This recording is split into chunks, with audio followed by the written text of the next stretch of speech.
প্রত্যন্ত এক গ্রামে ছিল একটি পুরনো ধ্বংসপ্রায় বাড়ি। স্থানীয়রা বলতো এই বাড়িটি একসময় জমিদার হেমচন্দ্র রায়ের ছিল। তিনি ছিলেন ধনবান কিন্তু নিষ্ঠুর।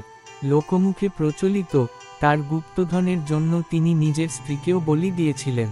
সেই থেকে বাড়িটিতে অশুভ কিছু বাসা বেঁধেছে এমনটাই বিশ্বাস করত গ্রামের মানুষ। কেউ সন্ধ্যার পর সেই বাড়ির সামনে দিয়ে হেঁটে যেতে সাহস করত না।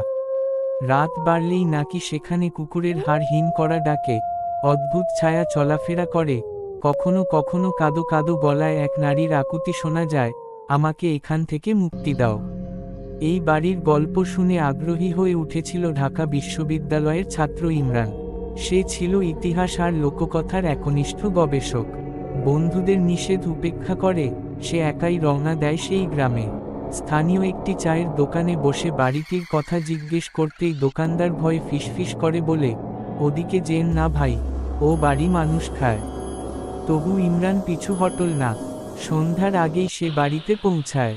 দরজাটি খোলা, অথচ বাড়ির ভেতর যেন অন্ধকার গিলে ফেলেছে আলোকে। পুরনো কাঠের সিঁড়ি করকর করে উঠল পা ফেলতেই। দেয়ালে অদ্ভুত সব চিত্র, ধুলো মাকড়সার জালে মোড়া আসবাব, আর বাতাসে পুরনো আতর আর কিছু পচা ফুলের গন্ধ, সবকিছুই ছিল অস্বাভাবিক। হঠাৎ ঘড়ির কাঁটা ঠিক 12টায় পৌঁছাতেই পুরো বাড়ি যেন কেঁপে উঠল। মেঝে থেকে হালকা ধোঁয়া উঠতে লাগলো। এক নারীছা ধীরে ধীরে সিঁড়ি বেয়ে নামছে। তার চোখ জ্বলছে লাল আলোয়, আর ঠোঁট থেকে রক্ত ঝরছে। ইমরান স্থির দাঁড়িয়ে, ভয়, বিস্ময় আর কৌতূহলের মিশেলে অবশ হয়ে গেছে।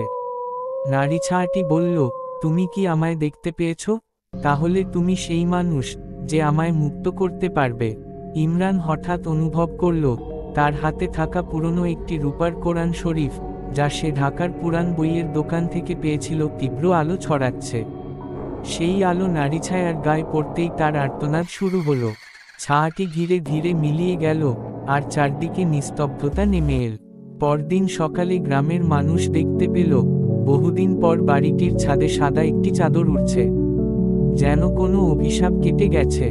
ইমরান ফিরে আসে, কিন্তু আর কখনো সেই ঘটনার কথা প্রকাশ করেনি। শুধু তার ডায়েরিতে লেখা ছিল, ভবিষ্যতের ইতিহাস শুধু বইয়ে নয়, ছায়ার মধ্যেও লুকিয়ে থাকে।